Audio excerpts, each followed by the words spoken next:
Don't call me that, she said. She just felt tired and defeated. He stood there, hands still outstretched and looking miserable, with alcohol dripping from his hair and into his eyes. For a very brief moment she felt herself softening. I know that I've been an utter bastard, he admitted. Advertisement. Yes. His admission strengthened her resolve. I'm sorry. Is that a question, or an actual apology? He hesitated briefly and she rolled her eyes. Get back to me when you know for sure. She swept from the room, and Bryce stared at the door for a long time after she'd left. Now that this whole divorce thing was becoming a palpable fact, he admitted to himself that he wasn't quite so willing to roll over and give her everything that she asked for. He wanted his wife and child, but he was a broken man, both physically and emotionally, and it hardly seemed fair to saddle her with his innumerable problems after everything that he had already put her through. Yet he knew that without her he'd go back to being the empty husk he'd been after she'd left. He sighed and corrected the thought, after he'd driven her away.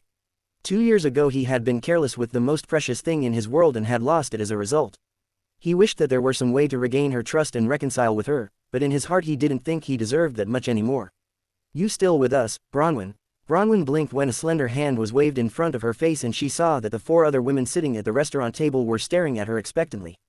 They had been discussing Teresa's marriage renewal ceremony, which was coming up later in the year. The other women were excitedly exchanging ideas for the event. Sorry, I missed that, she muttered, and Alice snorted. You've missed large chunks of the conversation from what I could tell, the other woman said with raised eyebrows. What's going on with you? You checked out of this conversation before it even started. Advertisement. I'm divorcing Bryce, Bronwyn told them after taking a fortifying sip of alcohol. It had been a difficult week. She and Bryce had barely spoken since Monday, even though he had tried to approach her on numerous occasions. She'd spent her time actively avoiding him and felt like a ranked coward because of it. Seriously, Lisa looked stunned by the information, and the other women were all staring at her sympathetically. Yes, I've spoken to a lawyer. But I thought things were getting better. Lisa looked devastated by the information, and Bronwyn sighed quietly before shaking her head. No, the plan has always been to get a divorce. We're living together because it's convenient right now and less stressful for Kayla, but as soon as I graduate and find a job I'm leaving. But that will take years. Teresa unknowingly echoed the words Bronwyn had spoken to Bryce when he'd first suggested his house-sharing idea to her.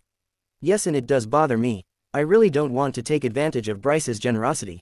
Oh bullcrap, Teresa cut her off with what for her was uncharacteristically strong language. You're the mother of his child and you spent the first year and a half of Kayla's life struggling to take care of her at the cost of your own health. So don't you dare feel bad about accepting the aid that you're entitled to receive from the father of your child. It's the very least he can do. The other women stared at Teresa in surprise, and she looked a little uncomfortable before shrugging. It's something I feel strongly about. Bronwyn smiled before nodding her agreement. You're right, Teresa, but Bryce has suffered too. He missed the first year and a half of Kayla's life, and he had that accident. While following me, and we all know how that ended. All things that could have been avoided if he'd acted less like an ass after he discovered that you were pregnant, Lisa pointed out reasonably. Yes, what married man reacts like that to the news that he's going to be a father, anyway? Alice added her 2 cents worth. I like Bryce, but seriously, that was a jerk move. I think that everything will seem a lot less complicated after a couple of drinks, Roberta Richmond, who had joined their group for the first time that night, suggested with a decisive nod. She wasn't quite up to speed on the Bronwyn and Bryce situation, but she showed her solidarity by ordering a round of drinks, even though she kept herself restricted to non-alcoholic cocktails. The woman, at 26, was a couple of years younger than Bronwyn and was a friend of Teresa's. Apparently they had met at some football thing that Sandro, Teresa's husband, attended regularly. The tomboyish young woman was now the only single, childless member of their group. Teresa had informed them before inviting Bobby, as she preferred to be called, that the other woman had very few female friends. Bronwyn liked her positive energy. She was a good addition to their little group. They spent the rest of the day tossing back cocktails, and, in an effort to cheer her up, the other women started offering Bronwyn all kinds of increasingly bawdy advice on how she could bounce back from her divorce. One of them suggested Bronwyn hook up with a male stripper, which actually made very little sense, but they weren't very sensible by that point. I guarantee a male stripper would know what to do between the sheets. Lisa nodded knowingly. Please, like you'd know, Teresa scoffed. I heard they are mostly gay, Bronwyn ventured. Advertisement. No way. Alice looked disappointed by the very idea. We should do some research, Bobby mused, licking the salt off her margarita glass. Find a stripper and ask him if he's gay. Where are we going to find a stripper? Bronwyn asked, curious, more than a little tipsy. I know a place, the very shy and straight-laced Teresa, of all people, volunteered. Stop it, Lisa gasped, scandalized. You do not. I do, Teresa maintained smugly. I saw a documentary about it last week. Well, What are we waiting for then?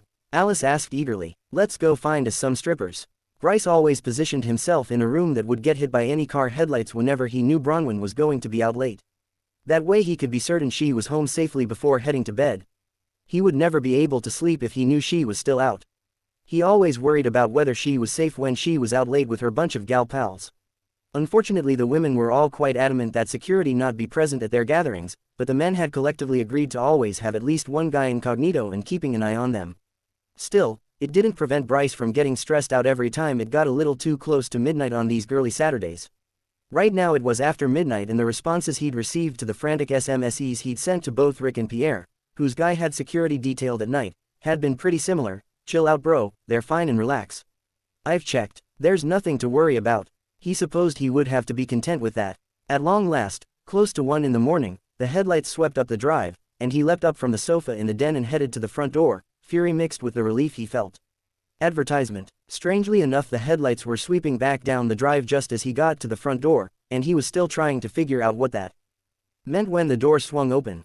His wife staggered, that was the only word he could think of to describe her movement, into the foyer. Her face lit up when she saw him, and he blinked in surprise until the fumes hit him. You're drunk, he accused in disbelief. That explained the headlights, she had probably come home by taxi. She said something that he didn't quite catch, and he imagined that she was probably slurring her words. She held her hand up, thumb and forefinger an inch apart, and he shook his head. More than a little, Bronwyn. Where the hell have you been? She winced and rubbed her ears and spoke again, and he caught enough of her words to comprehend that he'd probably used a little too much volume on the question. He took a deep, calming breath like his speech therapist had taught him to and repeated the question in what he hoped was a quieter voice. It was always hard to judge when he was feeling this riled up. Quote. With girls, he caught just the tail end of that, but it was enough. You've been out with the girls before but never till nearly 1 in the morning, he said, seething. You're not my dad, she signed sloppily before trying to weave her way past him. She lacked the necessary coordination though and instead walked right into him. Bryce grabbed her upper arms and steadied her. She smiled blindingly up at him before quite unexpectedly running her hands over his bare forearms and then up over his biceps. He was so distracted by her touch that for a second he didn't know that she was speaking. Her eyes had glazed over with familiar desire, and she seemed to be talking more to herself than him. He tried to focus on her lips and not on his burgeoning erection, but it still took a few moments before any of what she was saying sank in. Stripper. Okay. This time he knew he was bellowing. What stripper? To his utter disappointment, she stopped her seductive stroking of his skin and frowned up at him. She lifted one of her hands from his arm and raised a forefinger to her lips in the universal shushing gesture. What stripper? He asked again, in what he knew was a whisper, and she rolled her eyes. Massive Marvin, she informed him helpfully, but then removed her other hand from his overheated skin to say the rest in clumsy sign language. But he's not that massive. You're much bigger than he is. She paused thoughtfully while she ran her eyes over his body and then switched back to words. Much bigger, all over. Right. That last gesture was not exactly standard sign language but accompanied by the look she directed downward it was quite unmistakable and very flattering. He felt his face heating and his body hardening even more. He watched as her eyebrows sprang almost all the way to her hairline as she recognized what was happening to him. She raised her glassy eyes to his once more and licked her lips hungrily. God, he knew that look. She wanted him as much as he wanted her, but she was so drunk that he knew it would be wrong to act on their mutual need right then. Sleeping with her while she was wasted was not part of his reconciliation plan. Okay, he still had no real idea what the hell his reconciliation plan was, but he was pretty sure that sleeping with her right now would not be the best first step. He's gay, she said. Her lips formed the words clearly enough, and he frowned in confusion at the non sequitur. What? He asked. She was so bloody enchanting like this, but at the same time utterly confounding. Massive Marvin, he's gay. Table in front of her. Kayla was staring at her mother curiously. Mummy sick? She asked worriedly, and Bronwyn shook her head before wincing as the movement set off the annoying little drummer gremlins that seemed to have taken up residence in her brain. I'm okay, sweetie. Her voice was hoarse and she cleared her throat self-consciously before smiling reassuringly at her little girl. Satisfied with her answer, Kayla went back to playing with her food and singing her off-key little ditty. Bronwyn flinched at the noise before daring to glance up at Bryce, who was still watching her quietly. She remembered embarrassing bits and pieces of what had happened after she had returned home the night before and didn't quite know what to say to him this morning. You know, Bron, he said, breaking the awkward silence between them, and she looked up a little too quickly at the sound of his voice. She bit back a groan and looked at him fully, bracing herself for his censure. Yes, she prompted when he remained silent a little too long. I'm all for it if you want to use me for. He glanced over at Kayla before lowering his voice. Sex, as long as we come to some sort mutual of agreement over it. No more of this coming on to me in a moment of weakness crap. At least that way we both know exactly where we stand, and I won't feel like an utter bastard when I act on these mixed signals that you're sending. He made a rude sound, cutting off her apology. Just don't apologize. I don't think I can handle it right now. Bryce, I think that I should move out. Not far from here, close enough for you to have access to Kayla. You'll still have her when I'm at school of course, and she could have a sleepover here at least once a week. I've been thinking about it, clearly, and it's a workable solution, she continued, ignoring his sarcastic little interruption. One that would suit our lifestyles. And how can you afford a place of your own on the salary you're earning? He looked shell-shocked by her words, but Bronwyn refused to allow her resolve to weaken. Teresa's vehement words the night before had made her think that maybe she did deserve something more than this warped arrangement that he had suggested. Well, you'll have to pay for it, she told him resolutely, and his eyes narrowed. You will pay for my new place, my studies, and child support. I think that it's the least you can do. I don't want hundreds of thousands or half of your company or any other kind of payday, but it would be stupid of me not to ask for your support until after I've finished my studies. I don't want you to move out, he said grimly. Advertisement. I know, but if I don't move out, we'll keep repeating the same cycle. I don't want you, Bryce. But I do, and if I stay here we will wind up in bed together again and that'll be a huge step backward for us. For me, Bronwyn, what will it take to convince you that I don't want to lose you, or Kayla? That I honestly want to save our marriage. Bryce, there's nothing left to save, she said with a bitter smile. Yes, I'm physically attracted to you, but we can't base a marriage on that alone. That's all you feel for me? Physical attraction, he asked hoarsely. Yes, she lied, happy that the sunglasses hid her eyes from him. What about Kayla? He asked. Kayla will be fine, we'll all be fine, Bryce. Bronwyn, his voice dropped to an urgent whisper, rife with despair. Please, don't do this. Give us a chance. I know that I've done horrible things and behaved reprehensibly, but... She held up her hands, hating to see him beg and knowing that if she allowed it to continue, she would cave. Bryce, you've hurt me and I'm finding it a little difficult to move on from that. She removed her sunglasses, grimacing a bit as the bright light burned into her retinas, but she wanted him to see the truth in her eyes. I'm trying to forgive you, but I'm only human, and the mistakes you made were enormous. Try seeing it from my point of view. Try to imagine how it felt to be so completely rejected for getting pregnant. Imagine how lost I felt when you didn't call, when you refused to take my calls, when you seemed to reject me at every turn. He opened his mouth to say something but after a quick, painful breath closed it again, and he allowed her to speak. You've made some cruel comments about the clothes and toys Kayla had when you found us again. But every single cent I made went into keeping her clean, clothed, fed, happy, and healthy. It was a huge responsibility that I had to bear by myself. You weren't there, Bryce. It was just me and I had to make the best I could of our situation. Advertisement. And then, when you found us again, you behaved like you were the wronged one. Your deafness was somehow my fault and I had abandoned you at the scene of an accident. She could hear the stark bitterness in her own voice and knew that it had to be visible in her eyes and on her face. She was still so very furious at the unjustness of those particular indictments. Do you not see how unforgivable those accusations were? How insurmountable these problems are? And now you want us to be a family, you don't want a divorce, and you expect me to somehow be grateful for that. You expect me to forget all the pain you've inflicted. Well, I can't do it, Bryce. I wish I could, but since I have no idea what set you off in the first place, how on earth am I supposed to trust you not to go off the deep end again? What if I inadvertently trigger your rejection button again? I can't live with the uncertainty. I don't want to and I refuse to allow my daughter to experience the same pain and confusion. I know I've said it before, but I'm also heartily sick of your secretiveness, Bryce. This situation has made me recognize how much you've kept from me. You're completely closed off and that's not something that's only recently developed. I've come to discover that you've always kept things from me and I don't even care what those secrets are anymore. It was a long speech and it had been difficult to maintain her focus and keep facing him so that he could catch all of it. She had tried to intersperse it with as much sign language as she could, but she still couldn't be sure that he had caught all of it. The hangover headache had quite happily invited a tension headache to join the wild party in her brain, and the pain was becoming almost unbearable. I was trying to protect you, he confessed after a long silence, and Bronwyn cast an eye over to her daughter, who was starting to watch her parents with a worried frown, not as oblivious to the tension as they had hoped. Bronwyn cast a reassuring smile at Kayla, not quite sure what to make of that last statement. You and the baby, he said. I wanted to protect you. Protect us from what, Bryce? She asked, combining the spoken words with broken sign language to convey her frustration. Every little bit that he so begrudgingly revealed made her recognize how very much he was still keeping hidden from her. She'd seen only the very tip of this iceberg, and she was astounded by her own former ignorance. How had she never recognized the magnitude of this problem? She had been so blinded by her love and happiness that she'd never known what an unhappy and troubled man her husband was. She had been so naive and stupid. From what? She asked again, and he shook his head helplessly. Why did you react that way to the news of my pregnancy? He sighed deeply and the sound seemed torn from the depths of his chest. His eyes were stark with unhappiness and fear. He shook his head again before pushing himself up and dropping a kiss on top Kayla's head. The little girl managed to smear some scrambled eggs across his cheek, but he didn't seem to notice as he straightened up to look at Bronwyn again. The naked vulnerability on his face tore at her heart and she bit the inside of her cheek to prevent herself from blurting out something stupid. Something like she loved him or that she would stay. She felt like she would do anything to wipe that look of utter isolation and agony from his eyes.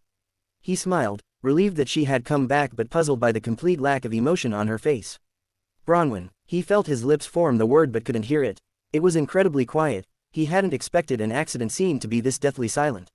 He tried again, called her name, and felt his throat tighten and hoarsen as he kept calling and calling without once uttering a sound. She didn't move, she merely watched him, and he went cold with dread. She hated him. God, he had known that she would eventually hate him, he had always known it. He had spent the past 2 years waiting for her to fall out of love with him. He wasn't good enough for her love. Some part of him had always known that the son of a monster didn't deserve such a glorious creature's love. Advertisement. Still, he begged and pleaded with her to come to him. God, she was so lovely, he adored her in that dress, he always had. But she had ignored him. She had turned around, walked away, and left him in pain and in silence. 5 days after Bronwyn's devastating announcement, Kayla was sitting in a patch of late autumn sunshine in the conservatory with her daddy and happily playing house with her dolls and tea sets. She was dressed in a pink princess costume and those ubiquitous red sneakers that she so loved. Bryce had brought his laptop upstairs and was sitting on the heated tile floor next to her, enjoying the sunshine as he read and replied to his most urgent emails. He stopped occasionally to take a sip of imaginary tea from a dainty plastic cup, smacking his lips every time, which inevitably sent his daughter into paroxysms of giggles. He loved watching her laugh. She looked exactly like her mother when she laughed so unreservedly.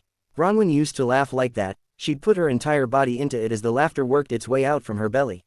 He couldn't remember the last time she had laughed like that and felt a pang of regret at the loss. It had always been such a joy to see and hear her laughing, and he often wondered if Kayla's laughter sounded anything like her mother's. He watched Kayla play and contemplated his previous fears that he would hurt her the way his father had hurt him. The thought of anybody, including himself, harming her in any way was repellent and raised every protective instinct he had. Something that had once seemed so inevitable had become a complete non-event. He hadn't expected to trust himself around her, had thought that he would need constant supervision, someone to keep an eye on him and make sure he didn't hurt her. But from the moment he had first laid eyes on her, all he had wanted was to spend time with her, get to know her, spoil her, and love her.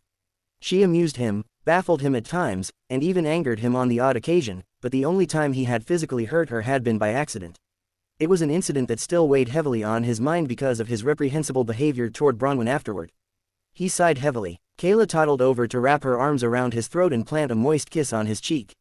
Advertisement. Daddy sad. She had learned to speak to him only when he was facing her, and he saw her sweet words clearly. No, baby, I'm happy to be with you, he reassured her, and she smiled brightly. Love Daddy, she signed clumsily, and his heart simply melted. He kept it together as he signed I love you back at her. That satisfied her, and she went back to her dolls. Bryce swallowed the lump in his throat and blinked the scorching moisture from his eyes. It had been 2 weeks since Bronwyn had told him that she wanted to move out, and tomorrow he would be taking her to look at the flats that he had personally selected. The divorce papers had been delivered earlier in the week, and he had shoved them into one of his desk drawers rather than put his signature on them. He knew that he was running from the inevitable, but he felt such an overwhelming sense of panic every time he thought about those papers that he often found himself on the verge of hyperventilating. He could feel the panic rising even now and set aside his laptop to focus on Kayla, hoping to tamp down the anxiety. Bronwyn walked into the conservatory, where Celeste had told her she would find Kayla and Bryce, and froze in surprise at the sight that met her eyes when she entered the room. Bryce was sitting quietly while Kayla bustled around him, draping him in material.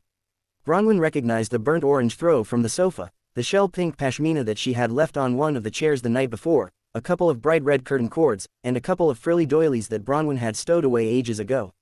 The pashmina was draped over his shoulders, the throw over his lap, the doilies adorned his shoulders, and the cords were decorating his wrists like bracelets. Kayla took a step back and tilted her head contemplatively before nodding. She reached for her shiny plastic tiara and with the matching clip-on earrings and placed them on his head and ears. "How do I look?" She heard Bryce rumble from beneath the elaborate draping, and for a moment Bronwyn thought the question was aimed at her before she realized that he hadn't seen her yet. It was Kayla's opinion that he sought. "Pretty," the little girl replied, her curls bouncing with her assertive nod. "So, can I have some tea now?" "Of course." The little girl sounded so adult that Bronwyn bit back a giggle, unutterably charmed by the scene in front of her. She proceeded to pour her imaginary tea into a plastic cup and balanced it on a matching saucer before handing it to her father. She followed it up with a bigger plate of very real biscuits. Bryce made appreciative sounds as he munched and sipped, and Kayla imitated him, chatting in her mostly unintelligible language all the while. Bronwyn stepped farther into the room, startling both of them simultaneously. Kayla hurled herself at her mother for a hug, and Bryce tugged at one of the clip-on earrings in embarrassment, going bright red at being caught playing dress-up. He gave up with a sheepish shrug when he saw Bronwyn's amused smile, and a reluctant grin tugged at his lips. "Advertisement. You're early," he pointed out, and Bronwyn jiggled Kayla on her hip, bussing the little girl's cheek before responding. "We had some plumbing issues and had to close shop early. It may take a few days to sort out, so I may not be working on Monday either if they don't fix the problem over the weekend." She kicked off her shoes and let Kayla down when the little girl wriggled impatiently. Bronwyn sank down on the floor beside Bryce while Kayla fixed the earring he had tried to remove earlier. "Daddy Petit," Kayla announced proudly as she tugged a doily back in place on one of her father's broad shoulders before dropping down into his lap and resting her head on the same shoulder she had just redecorated. Her thumb immediately went into her mouth. "Very pretty," Bronwyn agreed with a smirk, and Bryce rolled his eyes. "We're princesses," he explained, and she laughed. "Very fetching," she complimented. Kayla repeated the word, fetching, around her thumb before pointing to the plate of biscuits with her free hand. Bryce reached for the plate and held it up to Bronwyn, who picked up a chocolate chip biscuit with a smile. "I'd love some tea," Bronwyn prompted, and when Kayla lifted her head to give him a pointed look, he sighed and poured a cup of tea. The cup looked ridiculously tiny in his hand as he daintily held it up. "Thank you." Bronwyn nodded politely as she accepted the offering. "So this is what you do every day?" He snorted and nodded toward the closed laptop on the floor beside him. "I was trying to get some work done, but this was just so much more diverting," he confessed with a charming grin. "You were always so easily distracted from work," she reminisced. "Like the time you flew me to Mauritius for a long weekend, completely forgetting about that important conference call you had on the Monday." "I have no regrets," he shrugged. "That was a hell of a weekend." They had spent most of it naked on a private beach. "Advertisement. Pierre was furious with you," she recalled. "He got over it. Besides, we were newlyweds," he understood. "We'd been married for more than a year," she corrected. "Your point being, do you remember that street performer who followed us from the marketplace back to the hotel?" she asked, and his eyes lit up with laughter at the memory. "He wouldn't stop his horrendous serenading the entire walk back. You begged him to stop, bribed him, and offered to put his unborn children through university," she said, giggling. "I don't think he understood my high school French," Bryce laughed. "He was awful," they both said in unison before lapsing into an awkward silence. "Advertisement. We had some good times, didn't we?" he asked after a few minutes. "The best times," she agreed. "Don't you think, Bryce?" She stopped what he'd been about to say with a slight shake of her head, and his voice faded.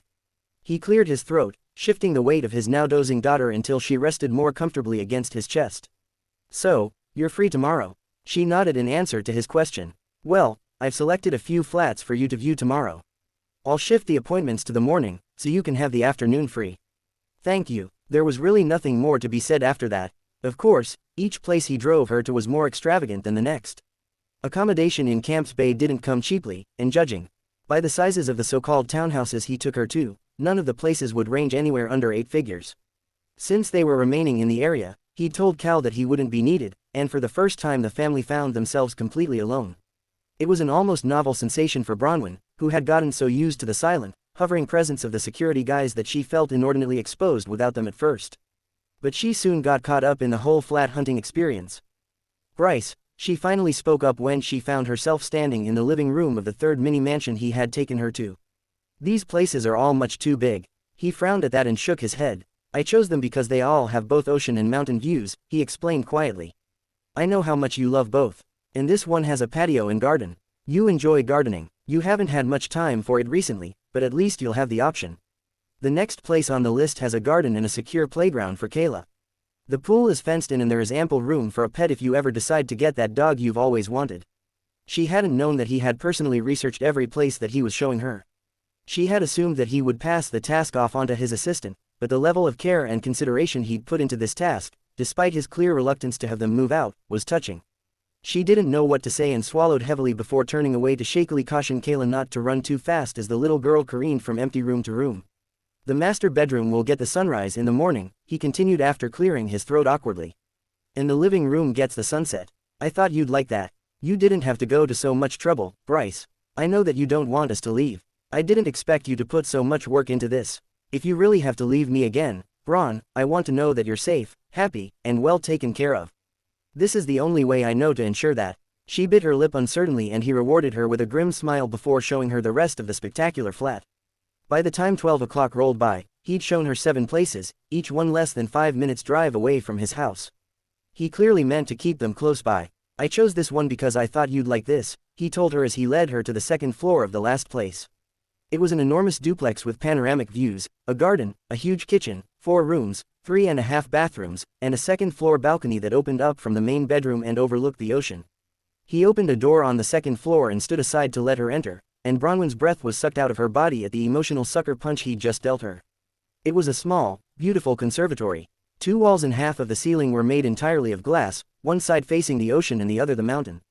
It was absolutely beautiful. Her eyes flooded with tears as she realized that Bryce had chosen this place because he knew how much she would miss their conservatory when she moved out of the house. Do you like it? He asked, standing behind her as she automatically walked toward the window overlooking the aquamarine ocean. It's beautiful, she whispered hoarsely, blinking back tears, before realizing that he couldn't see her lips. She nodded, keeping her back to him. I knew you would. His voice sounded empty and she turned to see him reach for his cell phone and tap out a message to someone. Once he'd completed it, he looked up at her with shadowed eyes. I've contacted the estate agent to let her know that I'll be making an offer on this place. But, advertisement. It has a garden, views, a fully equipped kitchen, a fenced-in pool, it's close to the stores and schools, and of course you'll have your own security detail. It also has this. He indicated one of the floor-to-ceiling glass walls.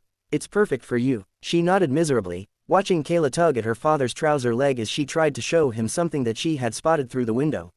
Bryce looked down at his daughter before dutifully following her as she tugged him toward whatever had caught her attention. Bronwyn furtively swiped at a few errant tears and moved over to join them at the window. Her heart, already irretrievably broken, had just crumbled into a million tiny shards and the sharp little fragments were tearing her apart. Ready to go? He asked after a few minutes of fawning over Kayla, and she nodded when he looked up at her. He hoisted Kayla up onto his hip and rested his free hand in the small of Bronwyn's back as he guided her ahead of him.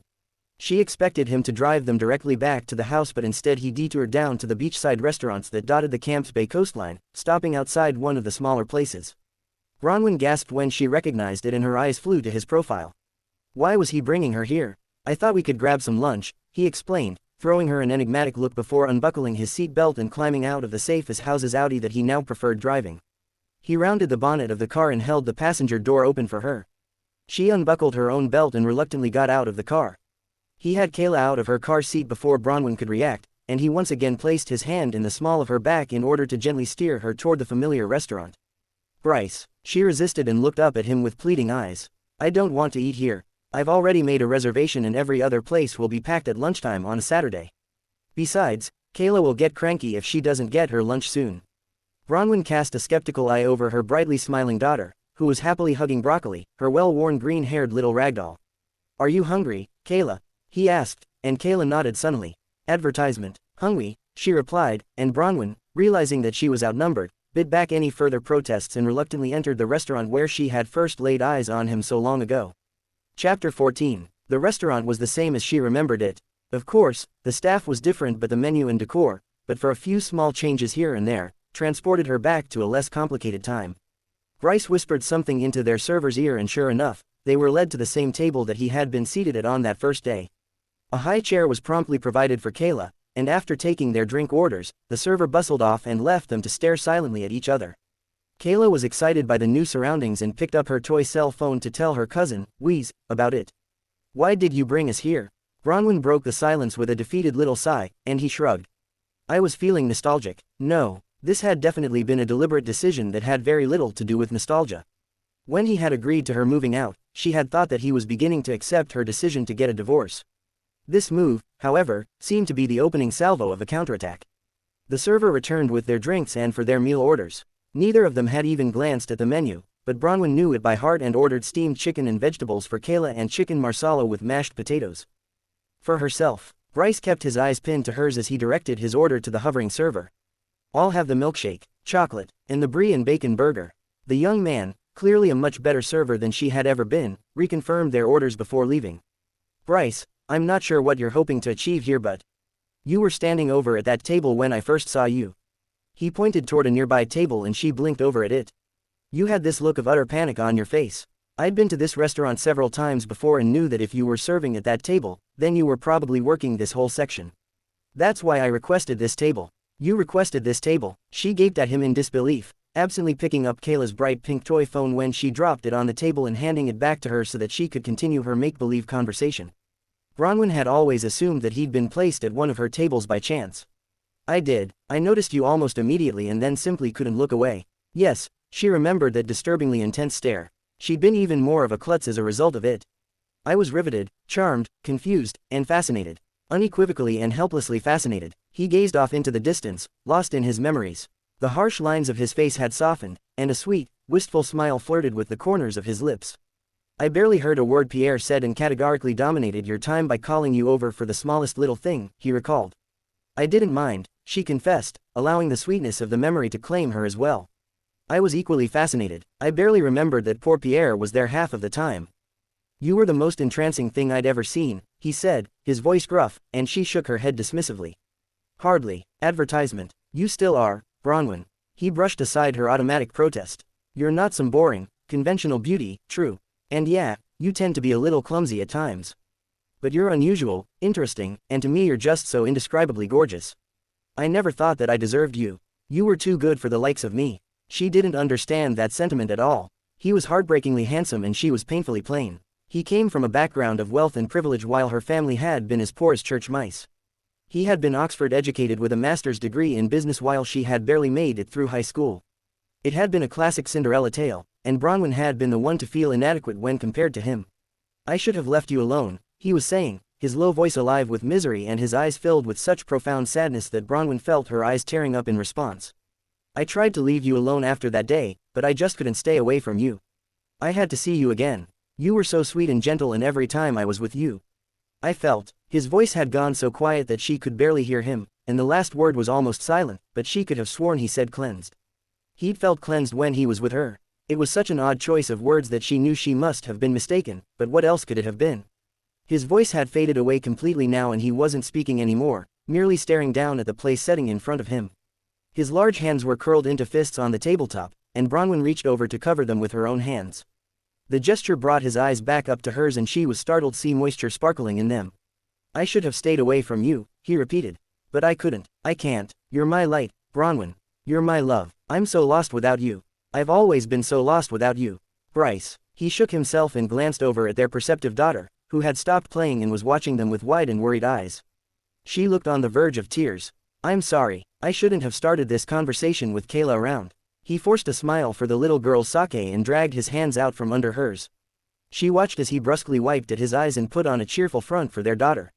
She kept stealing glances at him, wondering at the unfamiliar man that he'd allowed her to catch a glimpse of today. That was what she had wanted, demanded, from him. Honesty. And he had just given her a huge chunk of honesty. But whatever his truth was, she now knew that it was devastating, and she was certain that whatever it was had been responsible for his painful reaction to her pregnancy. Some truly awful thoughts were starting to form in the back of her mind, but her suspicions were so ugly that she forced them back down and dismissed them as impossible. Advertisement. She watched as he gently teased and played with their daughter and forced herself to remember the day that she'd told him about her pregnancy. He had reacted in a near-violent explosion of emotions, accusations, and fear. She recalled the look in his eyes and now understood that he had been absolutely terrified by her news. She was completely staggered by this unexpected new insight into the confusing events of that night. "Protect us from what?" she asked, but he was playing with Kayla and didn't see her question. She waved her hand to get his attention, and he blinked up at her, his too long hair flopping over one eye in the process. That errant lock of hair made him look so boyish and vulnerable that she felt a lump forming in her throat. She unthinkingly reached over and brushed the hair out of his eyes with gentle fingers. He leaned into her touch, but she withdrew her hand almost immediately. A couple of weeks ago you said that you wanted to protect us from something. She went back to what was foremost on her mind, absently rubbing her fingers, still tingling from the brief contact with his skin, on her denim-clad thigh. Protect us from what? He sighed harshly. Let's talk about this when we get home. I was stupid to think this could be the place for that discussion, he deflected cryptically, and her brow furrowed in frustration. She was sick of the diversions and delays. The conversations that started but never seemed to finish. She picked at her food after it arrived and made sure that Kayla ate hers with as little mess as possible. The little glances she sent Bryce's way revealed that he was merely toying with his food as well. Do you remember our first date? He asked her, and she smiled at the memory. How could I forget, she said, recalling. You showed up here at the end of my shift, asked me out, and spent the rest of the evening lecturing me about crime and safety. He snorted. We also talked for hours about our favorite movies, music, and books, he reminded. Yes, and all the time you kept staring at my mouth. She hadn't meant to say that, and when his gaze, which had already been fixed on her mouth, went blistering hot at her words, her breath quickened and the residual tingling in her fingertips spread like wildfire through her body before gathering in the sensitized tips of her breasts. Her bra felt uncomfortably tight, and she could feel the blood slowly inching into her cheeks. You wouldn't believe the fantasies I was weaving around that mouth, he said absently, licking his lips as if he could taste said mouth on his tongue. And those mile-high legs of yours. God, I could picture them wrapped around my waist or thrown over my shoulders. Both scenarios had come to fruition the first time he'd gotten her into bed. Her breathing quickened even more as she remembered that particular night. He had been insatiable and so very creative. God, she missed him in her bed, in her body. She shook herself, tossing a guilty glance at her daughter, who now had her toy phone pushed up against the side of Broccoli's head so that the doll could speak to Reese as well. The girl caught her eye and smiled. Firsty, Mummy. Bronwyn sneaked a little peek over at Bryce and could see that his own cheeks had gone a dull red, his pupils were dilated, and his breathing was labored. She recognized the signs of his arousal immediately and knew from the way he shifted in his seat that his jeans were getting a little snug in the crotch area. God, this wasn't helping their cause. She had to control herself. She couldn't seem to keep her hands off him for the most part, and it wasn't doing either of them any good. She looked away from him, trying very hard to ignore what was happening to both of them, and smiled down at her daughter, who was starting to look a little grumpy at being ignored. Advertisement. Okay, sweetie, she placated. Do you want water or some juice? Duce, Kayla demanded, and glared defiantly back when Bronwyn leveled a reprimanding stare at her. Her rebellious lower lip started quivering before she sighed dramatically and gave in. Peace. Duce, peace. Good girl. Bryce, who seemed to have gotten a modicum of control over his body, praised her in a hoarse voice. He flagged the server over and nodded at Kayla. When she understood what her father wanted her to do, her tiny chest puffed up with pride, and she smiled winningly up at the younger man. Duce, peace. The server grinned. Orange or apple? He wisely gave her only two choices, and she opted for the apple. When the man trotted away, Bryce looked meaningfully over at Bronwyn. You know that I'm as hard as a steel pipe for you right now, don't you? Bryce, she squeaked, tossing a scandalized look over at Kayla. The little girl was oblivious to them and craning her neck to see where her new friend, the server, had gone. Advertisement. And it's always been that way between us. From the very beginning, he pointed out, ignoring her shock. That's another thing I never told you. While I was riveted, charmed, fascinated, and all of that, I was also turned on beyond belief.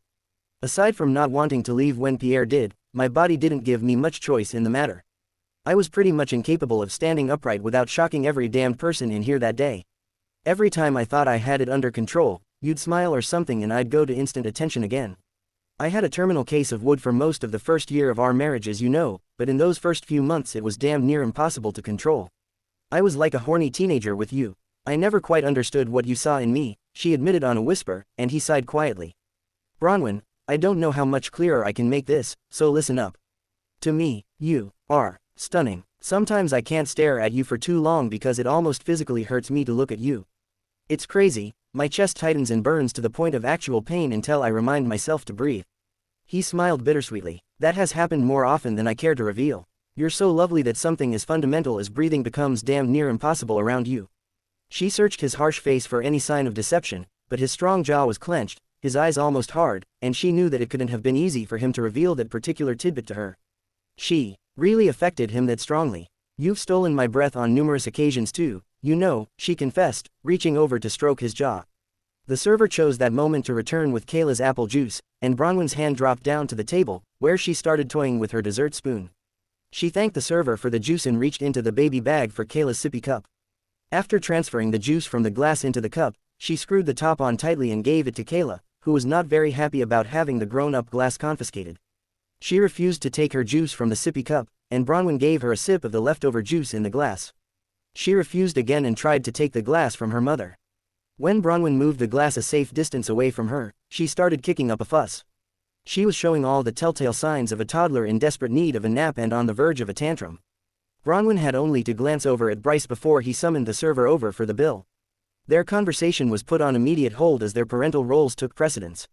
They packed up and left the restaurant pretty quickly, and as he drove them home, with a crying Kayla strapped into her car seat, Bronwyn felt a pang of regret over yet another unfinished conversation. Bryce found Bronwyn in the conservatory a few hours later, sitting on the sofa with her legs tucked beneath her and a glass of wine in her hand. She was staring pensively out as the sun dropped gracefully into the ocean and set the horizon on fire. It was a beautiful sunset, but if Bronwyn's somber face was anything to go by, she wasn't fully appreciating the sun's last hurrah as it fled from the night. She was running one elegant finger round and round the rim of her wineglass, her restlessness betrayed by the swift, repetitive movement. Bryce glanced down at the sheaf of papers he held in his hand and shut his eyes as he sent an uncharacteristic and desperate prayer to a god he hadn't really acknowledged since he was a boy. He was all out of options here. He had no choice but to give her what she wanted,